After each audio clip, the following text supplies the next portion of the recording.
My dad is going to retire from the military probably in March next year, and for us, that means we have to haul my horse from North Carolina to Texas, where we plan to keep him at my grandparents' house.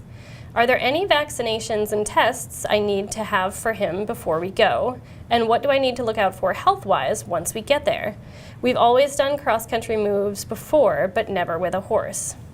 How exciting. A super question, and very exciting for you and your dad and your horse. And so, thank your dad for his service, please. So North Carolina to Texas is about half the country. I have no idea how long this takes, but more than 12 hours.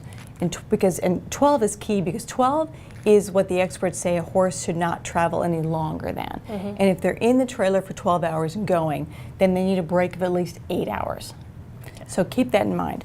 But even before then, there's lots of things that you'll need to do. You'll need to work with your vet where you are in North Carolina and get health papers, a health certificate. We call this officially Certificate of Veterinary Inspection. You'll have to have a Coggins, and there may be some other paperwork. Some states require entry permit, but your veterinarian will know all this, and he or she will be in contact with the vets in the state you're going to. There's a system. We all work together. It's really nice. You just need to work with your vet. Know your horse is normal.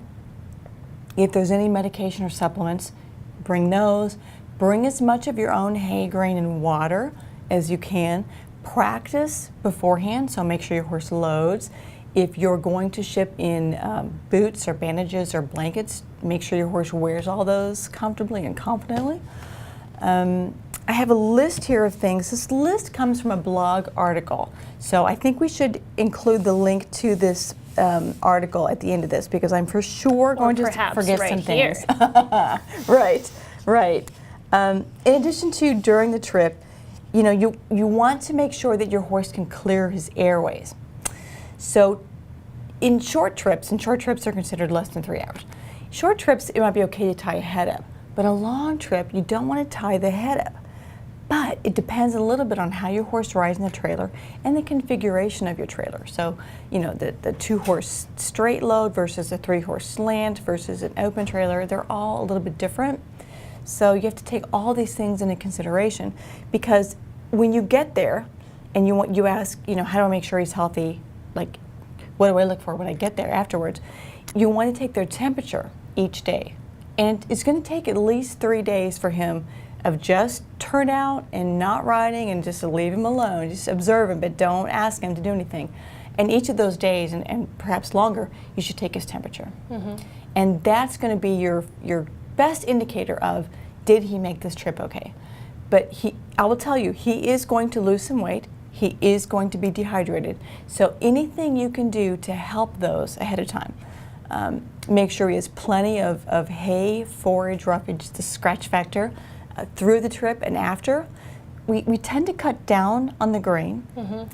Beet pulp might be a super feedstuff, because you want to provide calories to reduce the weight loss, but you don't want the sugars and starches of grain. So I would say beet pulp, and get your horse started early, so about 7 to 10 days before the trip.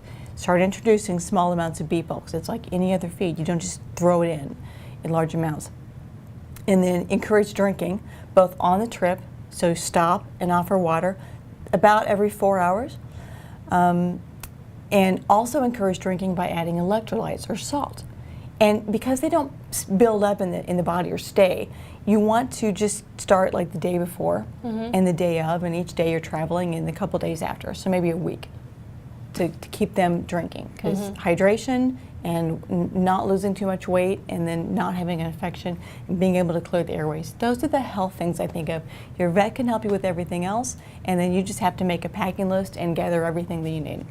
But I want to jump back to one of the things that you called out was bringing your own hay and grain. And I think that this is something that people often don't really think about. They think all hay is hay, all grain is grain. People even going to weekend horse shows.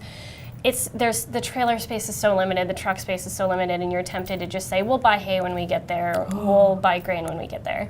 Can you talk about why it's so important to bring your own and make that slow transition? I think people have in their heads that changing grain is a bad thing, and so they'll bring grain, but the research says that changing grain quickly, suddenly, leads to it increases your horse's risk of colic by 5 times. And is that not just the type of grain, but also the amount? It's everything. It's everything. Just change in grain.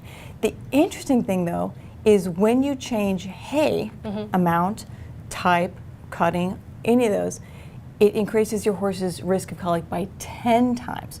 And the reason for that is grain is digested by your horse in his stomach and small intestines, the foregut.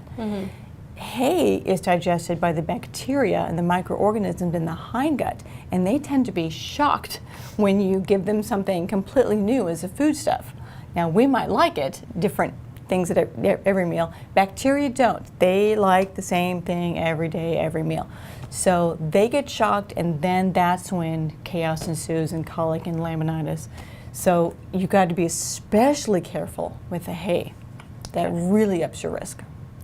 Excellent. Really good advice, and it sounds like she has plenty of time to prepare for that move in March. Yeah, so good time to ask the question, and good luck on the move. Yeah.